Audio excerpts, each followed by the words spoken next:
think it's time to begin. So I'd like to say welcome to everyone to the third out of 4 virtual events sponsored by MSLA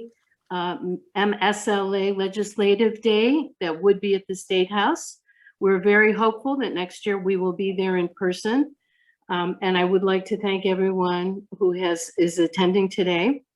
I want to give a special thank. First of all, I'm Jennifer Harris, the MLA Legislative Committee co-chair, along with the brilliant Will Adamczak, who this would not be happening without his wonderful assistant. So shout out to him. And the rest of the committee. The Legislative Committee has worked very hard. We have a subcommittee to put this together. It's very exciting. We're hitting higher numbers this year. And I'll be able to quote a little bit of that later on. But I wanted to at least extend an invitation to the folks who are attending that if you see what you like today in terms of our advocacy efforts, and you want to up your game perhaps or participate, the MLA Legislative Committee is a wonderful avenue for you, and you are welcome to contact either me and or Will Adamczak to see if you want to join us for our next meeting. So thank you for that. I would like to also take a moment to thank the legislators that we have registered. There's several things going on, obviously, and so some can make it, some are going to just jump on and have to leave. But we do have Rebecca Bueno from Representative Rebecca Bueno from the Mass General Court. We have Senator Brandon Crichton. We have Senator James Eldridge, who is one of the co-hosts for today's event. We have State Rep Brad Jones attending. We also have Representative David Linsky and Representative Kate Lipper Garabedian. I know how to do that. I'm sorry. And we also have Representative Emma Vasquez from the office. I'm sorry, for Representative Barber. Additionally, we have Aiden Church, who's joining us from Representative Alice Peisch's office. So please feel free to use the chat function if you know of someone who's here who is a representative or a senator or an aide. Type that in. We're kind of keeping track so that throughout the event we can at least welcome them and thank them for their strong support of libraries. I want to take just a moment to review the year. In the past year has been very tough for everyone, extremely challenging. I know for myself as a library director at Plymouth Public Library, when we shut down the library for the pandemic, it was March 18th. All the town buildings were closed. I, of course, was the last one to leave the parking lot and drove away looking at my empty building, and I was truly heartbroken. Throughout that entire time, my whole goal was to get open in as safe a way for the Plymouth community. And I believe that this is what all our library directors went through throughout the Commonwealth. The part that was different that I think threw us perhaps at the beginning was that every town and city handled this whole experience very differently. So it wasn't like you could just uniformly say, okay, everyone do curbside, everyone do this, because each building had its own challenges. In many cases, budgets were cut due to economic. We had layoffs, we had furloughs, we had vacancies, so staffing was challenged. The libraries did absolutely continue all their online services. Throughout the entire pandemic, they never closed. They might have not had the physical building open, but the libraries never closed. And as we were able to reopen, we started curbside. Many people had appointments where people could come in the library. And we seem to be flourishing now with the ultimate goal to be completely open and get our community back into the library. That's why this advocacy is so very important. So thank you for listening to me on that. And at this point, I would like to turn the event over to the Director of the Mass Board of Library Commissioners, James Lonergan. Thank you, Jennifer. Good morning, everyone. Thank you for being here to support state funding for libraries. Thank you to everyone who organized this event And thank you to our legislators for your continued support of the Commonwealth's libraries, including the budget lines of the MDLC and its affiliates and of the Massachusetts Public Library Construction Program. In the MDLC's new strategic plan, our mission statement stresses our role in leading the statewide system of libraries in order to provide every person in Massachusetts, no matter where they live, with equitable access to outstanding library services.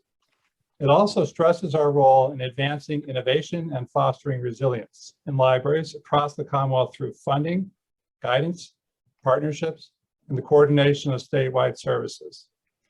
We do this working with our affiliates and partners, the Massachusetts Library System, the Boston Public Library in its role as the library for the Commonwealth, the Perkins and Worcester Talking Book Libraries, the Massachusetts Center for the Book, and the 9 automated networks.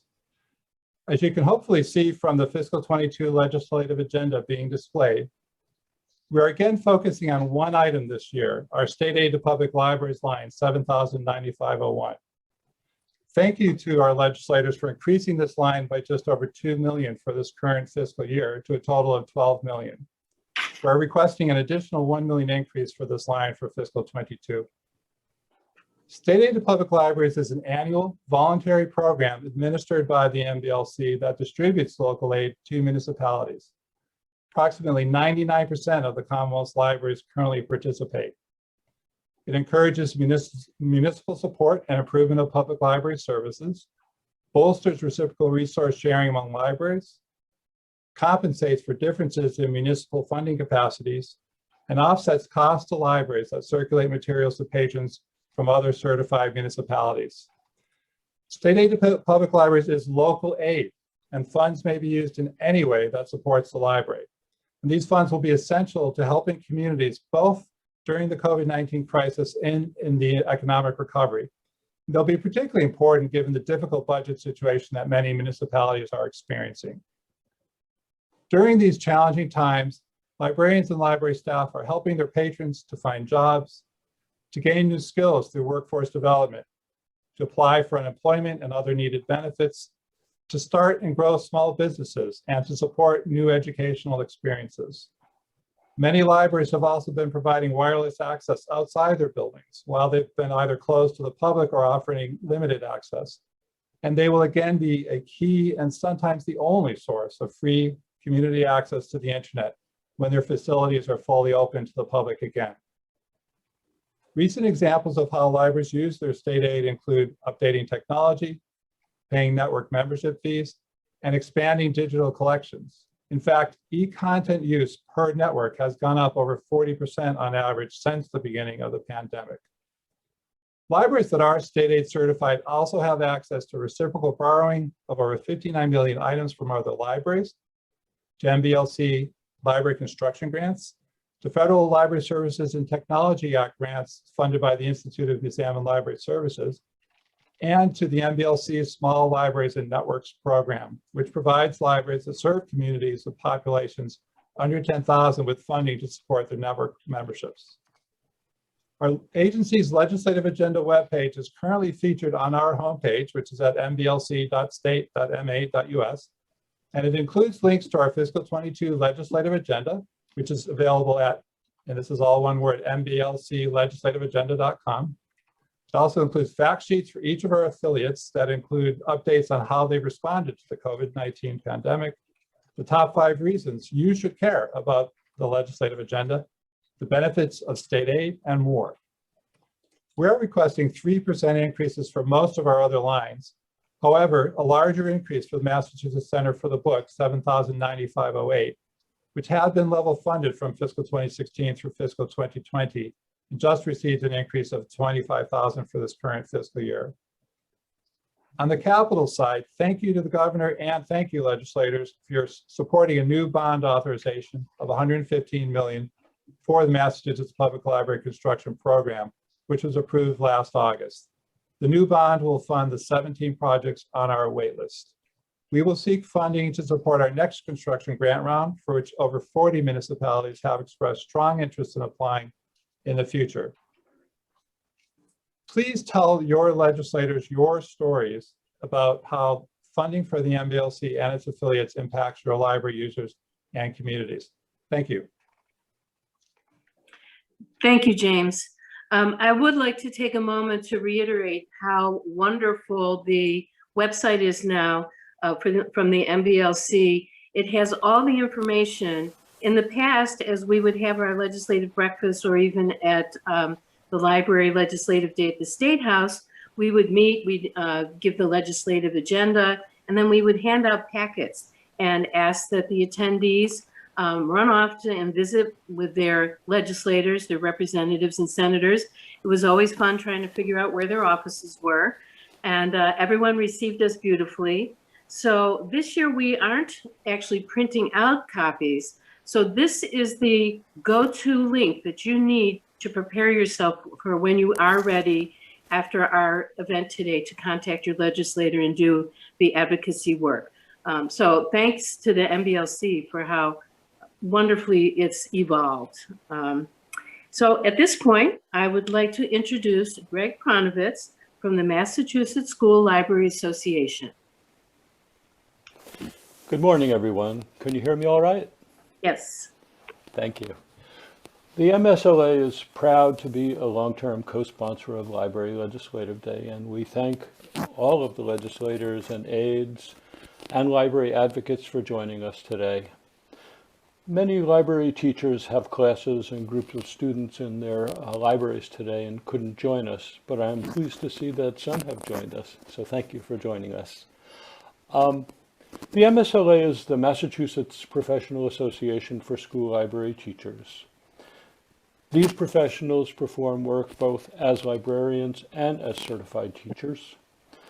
We're striving to support equitable access to high-quality library services to support achievements for all Massachusetts students. The MSLA has enthusiastically endorsed the MBLC's library legislative agenda. School libraries benefit greatly, especially from the online content that is supported through this funding. School libraries are the heaviest users of state-funded online content, such as online journals, scholarly articles, and other reference resources. And during the pandemic, these services have been used really heavily during the remote learning and hybrid learning experience that many of us had to bear. They were also used very heavily before the pandemic, and we expect they'll be heavily used after the pandemic, so they do need your support. However, it is clear from usage statistics that school libraries that have a certified library teacher use these services most often. The cost of these services is not based on how often they're used. It's an annual price, and libraries that don't use them are, in a sense, foregoing a very valuable state-funded by Massachusetts appropriation service that's provided through MBLC and MLS. This use pattern is indicative of the inequities of school library services in the Commonwealth. A special legislative commission pointed out glaring inequities a couple of years ago, and the MSLA has been asking for the implementation of recommendations of this report for 2 years. Now that the pandemic is winding down and enough that schools can open, we think it's time to begin looking at these inequities again. Our top priority isn't so much a funding issue. What we would like is a comprehensive census of school library services and resources in every public school, and to require the Department of Elementary and Secondary Education to gather these data annually, such as physical space, staffing, staff certification, collections, resources, and annual expenditures. This is a necessary first step in addressing the inequities that have been pointed out by the Commission. We must identify the schools where the improvements are needed before they can be addressed properly. And we ask for your support. And thank you for having me here today. Thank you, Greg. So let me just get myself back on page here. Now, this is where we have, we get to welcome our hosts. So we have both Senator Jamie Eldridge and Representative Sean Garbally is also co-host. He was very disappointed that he was well, I don't know if he's disappointed that he's traveling today, but he's disappointed that he wasn't able to call in. So just know that his commitment is as strong as other members throughout the House. So at this point, I would like to introduce Senator Jamie Eldridge. Thank you. Great. Thank you so much, Jennifer. Thank you so much, Greg.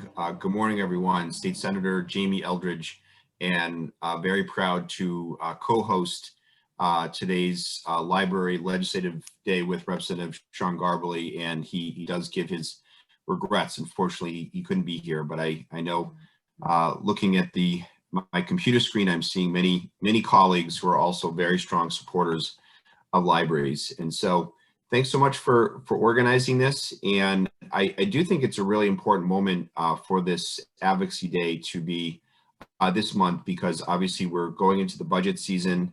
And I think that, usually a lot of, legislators or the public in general will have a lot of stories about the strength of and the value of their libraries, whether school libraries or municipal libraries.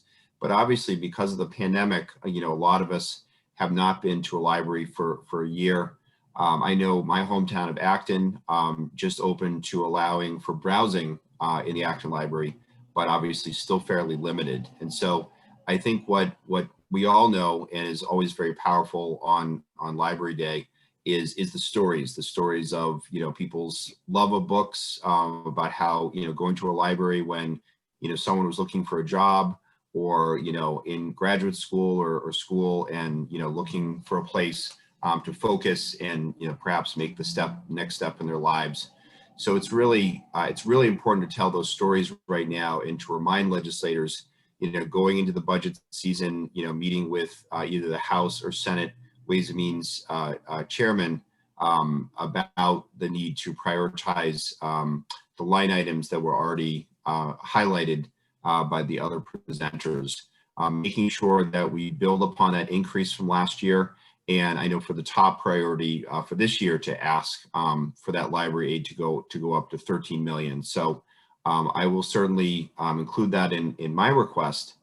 And I will say that I think from the pandemic, I think there was certainly a greater sense of how special community is, how important it is for our different public institutions, for places for people to come together, to exchange ideas, to sort of create progress, in our own communities. And I really can think of no better place or more powerful place that happens, each and every day under regular circumstances than a library.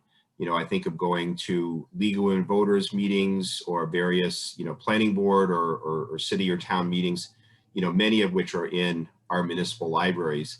And the reality is, outside of maybe town or city hall and our libraries, there's really not many public meeting spaces in most communities. So aside from the value of learning, of books, of access to videos, music, etc., I think just the ability to come together and exchange ideas, and how important libraries are for that.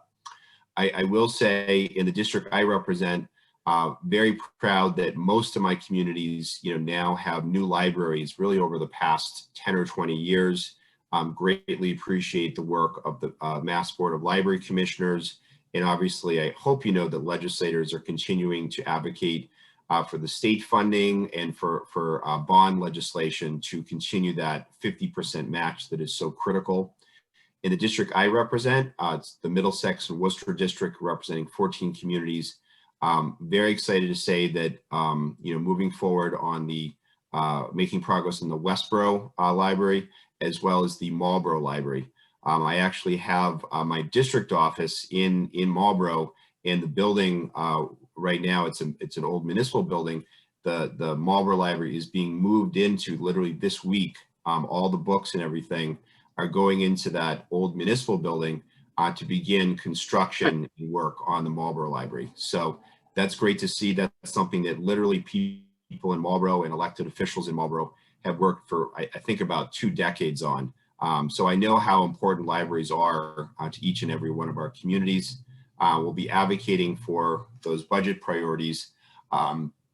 And just the final thing I'll note, just because, talking about missing, going to libraries, is that I have the honor of serving as the chair of the Massachusetts State Library. So the George Fingold Library that's in the back of the State House. Representative Kate Hogan, now the Speaker Pro Tem, who is one of the biggest champions of libraries on the House side.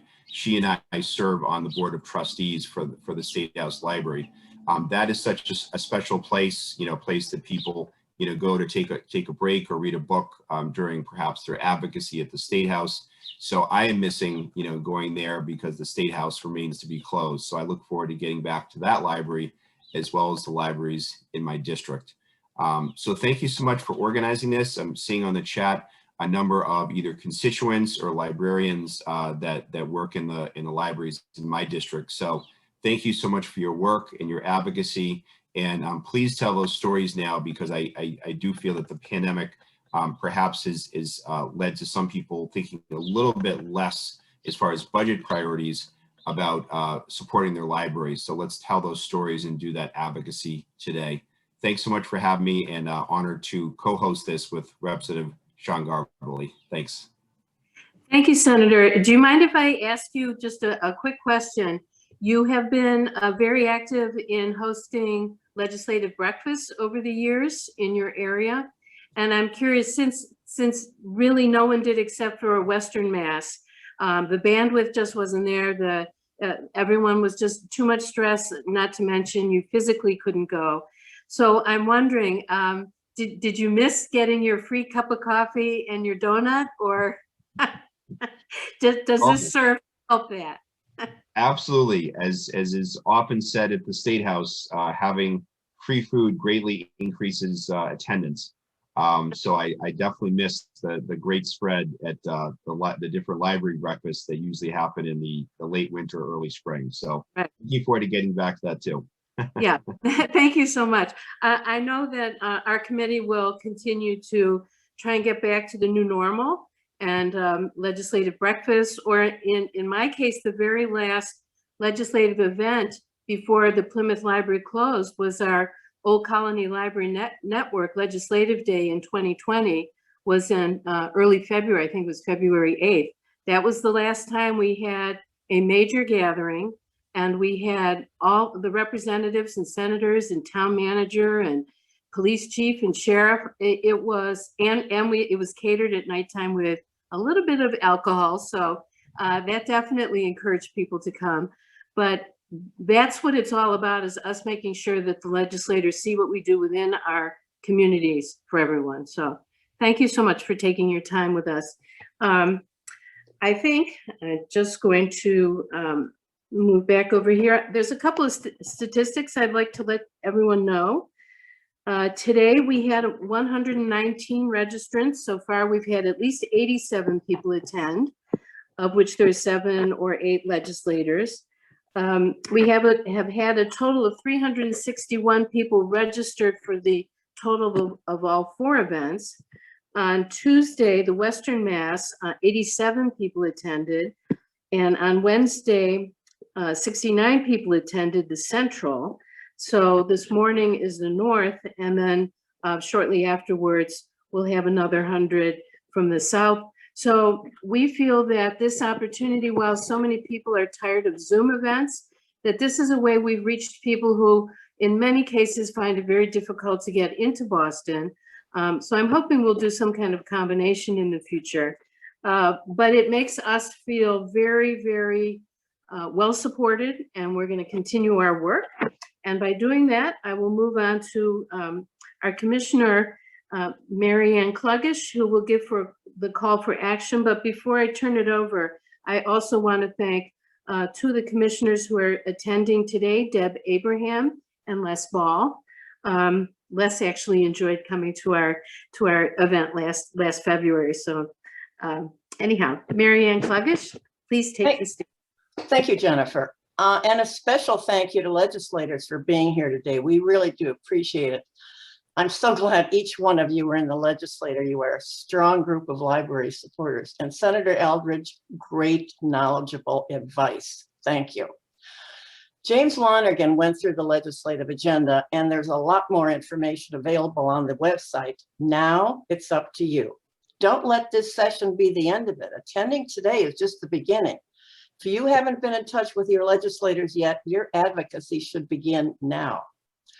A few years ago, my state rep told me, and these are her exact words, if I don't hear from you, I have to figure everything is okay. Think about what that means. There are thousands of competing demands. What message are you passively sending your legislators if you don't contact them? You've seen the legislative agenda. You all know why funding networks is important. You know why the MBLC needs funding and why MLS and delivery and training and what the Library for the Commonwealth does is important. You know how important the talking book libraries at Perkins and Worcester and the Mass Center for the Book are. But the last thing I need to tell you, the library community, is why state aid to public libraries is vital. It's your job to tell legislators why library lines are important and what they mean to your library. When I testified at Joint Ways and Means with Director Lonergan this year, he went through each item in the legislative agenda, and I focused only on state aid. We're asking for $1 million increase in state aid this year from 12 to 13 million. One of the things I said at Ways and Means was that public libraries will need more state aid to public libraries funding this year than ever before. When I was through, legislators asked us, how will libraries use that state aid money? Just what Senator Eldridge was talking about. So if you're a director or a trustee, or if you know, it's up to you to tell your legislators how your library will use state aid. Tell them why you need it. To pay for your network membership, new electronic resources, mobile Wi-Fi hotspots, fundraising, post-COVID related changes, any legitimate library need. Legislators need talking points from you to use to advocate with other legislators, and tell them why you want them to make state aid like 7,9501 a priority. Each year, state reps can tell House Ways and Means what their top 3 priorities are. Over the years, I've come to the conclusion that asking someone to just support libraries is like asking them if they support apple pie, motherhood, or puppies. You have to ask legislators to make library funding a priority and ask them to tell that to Ways and Means. Don't forget that the total of all of the 7 line items in the legislative agenda is no more than 0.07% of the state budget. Not even 0.1%, 0.07%. So how do you get a legislator's attention for 0.07% of the state budget? There's only one way, by a lot of people being squeaky wheels to get the oil. It's a numbers game. When you go back to your board or staff meetings, get everyone else to write, call, or email their legislators. Every political office counts the number of calls, letters, and emails they get for each issue. Kate Hogan taught us that. We've heard telephone calls and letters get more points than emails, but emails are still great though. They add up, and you can include a link to the MBLC legislative agenda in your emails. Here's another very effective thing to do. Ask your town selectman, mayor, or town manager to tell Mass Municipal Association to support libraries. MMA is a very powerful organization. Now, you may have heard me say this before, but can we set a small goal of each community getting a minimum of just 10 people to call or email their legislators? Just 10 people from each town? I mean, think about it. If you were a legislator and you got 250 emails, calls, cards, notes, or letters asking you to make funding for item X a priority, and you got, say, 12 contacts on libraries, which one are you going to pay most attention to? Which one would become a priority, especially if those 200 contacts are asking you to make it a priority? We need the active participation of every single person here and more. Democracy is not a spectator sport. It only works with active participation. So please become squeaky wheels. Thank you. Thank you, Mary Ann. At this point, I believe that we are coming to a conclusion. I want to remind you that in a normal day, we would be all running off and talking to our legislators. So please do feel free to call, email.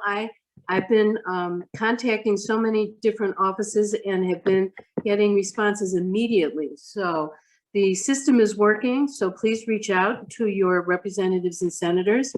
Again, I'd like to thank Senator Jamie Eldridge for co-hosting. I will say that Senator Eric Lesser was going to be speaking at our Western Mass event. He is a co-chair of the Library Legislative, I'm sorry, the Library Caucus, but he had good news happening. I believe that there was a baby, they were waiting for babies, so he wasn't able to attend. And Senator Angobi has spoken for us, and we just were able to reach out and hear from the legislators. So thank you again. We will give a little pause here, and if you're interested in finding out a little bit more about our Engage process through the MLA website, please stay on the line. Otherwise, be well, and we'll see you soon.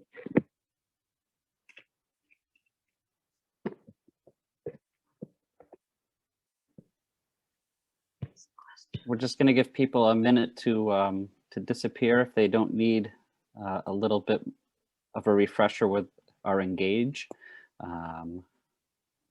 Excuse me, Will. I just see in the Q&A, Russell Kroger, sorry if I mispronounced it, said, what's happening with the building and construction program this year?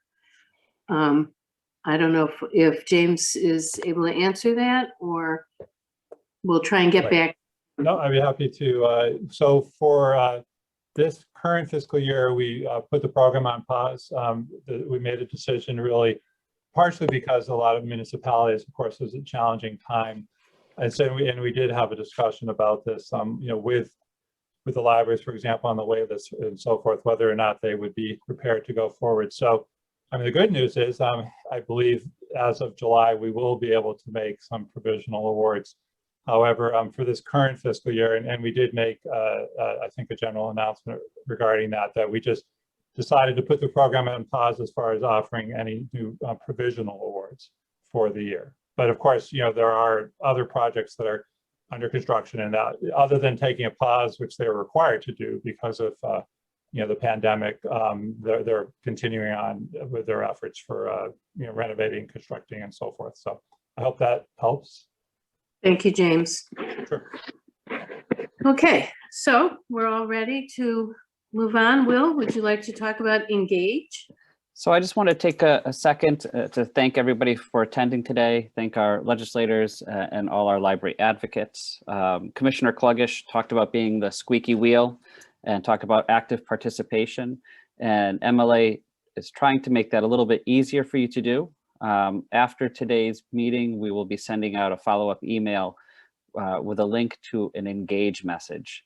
You could also find it here on the Mass Library Association website. It would bring you to a page where we have a number of engagements, but the one we're talking about today is a follow-up to Legislative Day. What this does is it gives you a pre-written message to send to your legislators. You would click Take Action. It will bring you to a page where you can fill out your information. Once you do that, you would hit Submit, and you'll get an internal error. It's because I tried to save time by filling it in ahead of time. So now you'll have to bear with me as I put my info in yet again. And this finds your local reps. It could also give you the opportunity to put in both where you live and where you work, if they are indeed different places. And let's see here.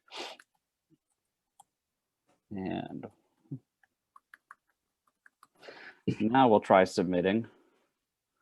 And what happens is it automatically shows, I live in Abington, I live in Senator Keenan's district and Representative Sullivan's district. It has a message that says that we are asking you to support the fiscal 22 budget priorities of the Mass Board of Library Commissioners. It highlights the request for an increase to state aid. But what it also does is it allows you to click anywhere in here and type in a message that makes it more personal. And that's what we're looking for, is the personal message, how state aid, how library funding at the state level affects your communities. This is one way to do it. The other is by using the same Engage to contact your legislators via email. This is a blank slate for you to write anything, or to contact them by phone. So what you could do, again, type in your information and it will give you links, or actually their phone numbers, so you can call the legislators directly. And as Commissioner Kluggish said, those might count a little bit more, so we encourage you to do that. This page also in the bottom right has links to the MBLC legislative agenda page that we saw earlier, as well as links to the benefits of state aid to public library and the top 5 reasons you should care about the agenda. We recommend that you read up on those, have those open on your screen if you're making a phone call, or use some of that information when you send an email to your legislators. It's time for you to be squeaky wheels. It's time for you to actively participate, like Commissioner Kluggish suggested, and we're trying to make it easy for you. So we'll send this Engage message out later on in an email to you, and we encourage you to then share it with your legislators. Jennifer? Thank you, Will. Just before we close up here, I see that Elizabeth Schaefer said she found the Engage website, didn't give her an accurate list of the local reps. I'm not sure if that's because they're new people and they haven't updated. Also, she said the state website did not give accurate info for this year. So let's see what we can find out for you, Elizabeth. I think we'll get back to you on that. Right? Have you run into that, Will? We get our information from the state, so and from ALA, so I'll have to check on that. Okay, so we'll follow up, and in the meanwhile, we appreciate everyone's time and effort, and please stay well. That's what we really care about, and let's get our libraries open, helping our communities for all ages. Thank you so much.